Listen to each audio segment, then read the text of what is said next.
Alors, Autre Monde, c'est une série de romans fantastiques et de romans d'aventure qui sont à la fois un hommage à toute la littérature qui, moi, m'a donné envie de lire et d'écrire, et en même temps ma petite récréation au milieu de mes thrillers.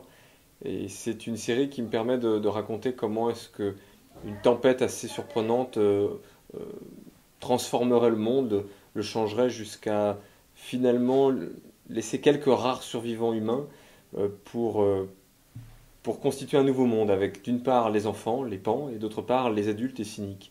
Et ces deux univers-là vont s'affronter puisque en fait les enfants et les adultes doivent recréer une société pour différentes raisons et ces sociétés vont s'opposer.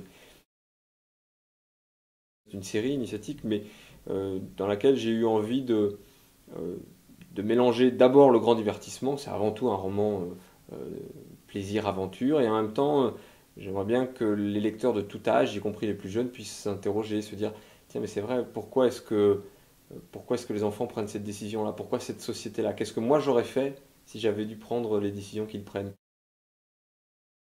Le cœur de la Terre, le tome 3, c'est le roman dans lequel on va découvrir finalement euh, toutes les réponses aux secrets qui ont été posés dans les tomes précédents, à savoir qui sont ces étranges figures emblématiques des adultes, à savoir la reine Malronce, cette créature étrange qu'est le Ropérodène, et puis comment est-ce que les pans vont essayer de maîtriser leur altération euh, pour essayer de redéfinir un nouveau monde.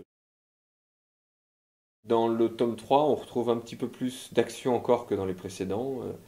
Il y a forcément la grande bataille qui est annoncée depuis maintenant quasiment la fin du tome 1.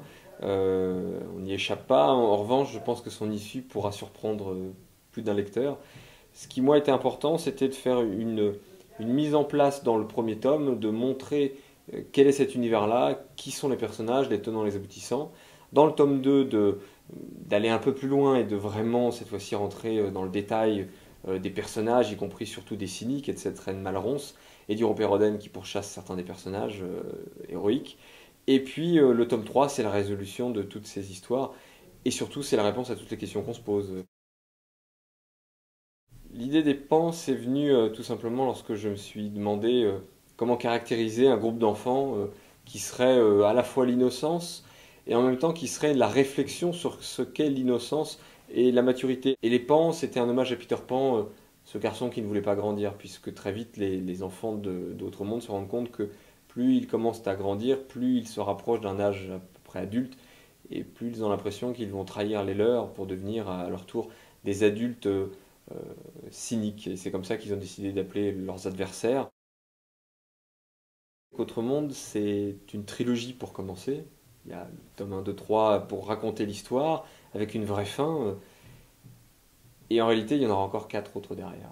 Sachant que le quatrième tome reprendra quelques semaines seulement après la fin du tome 3.